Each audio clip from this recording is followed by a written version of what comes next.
What's the most common thing that you kind of see, you know, the 6 and 7 figure brands, and like, how do you unlock growth for them? I'd say the most important thing that you need to be able to succeed on Facebook is a term that I call volume of creative diversity, which is the mouthful of saying how many ads are we launching and how diverse are the ads from one another. Because it goes back to nowadays that the ad itself is what does targeting on Facebook. I look at creator testing just as audience testing. So we're testing different pockets of our audience through the creative that we're launching. Imagine, like, intuitively what a lot of people do, especially smaller brands, is they'll have one winning ad that like crush it for them. And they go, well, this crushed it for us, so let's go make a bunch more ads that are just like, and intuitively that makes a ton of sense, right? The issue is that if you make a bunch more ads that are just like it, all those ads are hitting the same audience and serving the same utility as that original winner. So what happens is that you'll go deploy all those creatives. Some of them will work, some of them won't. What you'll see is just the original winner gets worse, and you spread performance out across like 10 new ads that we just deployed, essentially. I've classified this as avatar, angle, or ad type. So avatar, who are you marketing to? Angle, what's the sales pitch for that avatar? And then ad type, how is that delivered? So UGC video, us versus them static,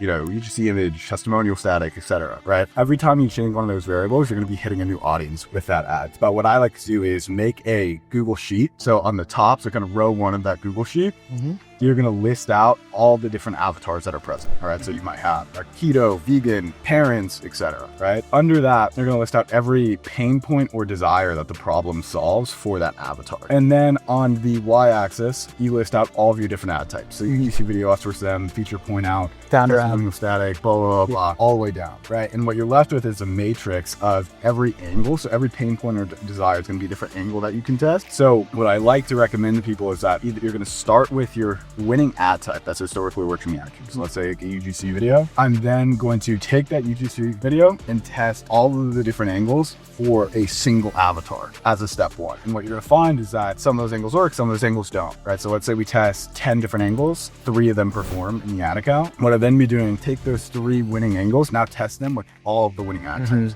And then what you're left with is, okay, you found winning ad types and winning angles. This you repeat.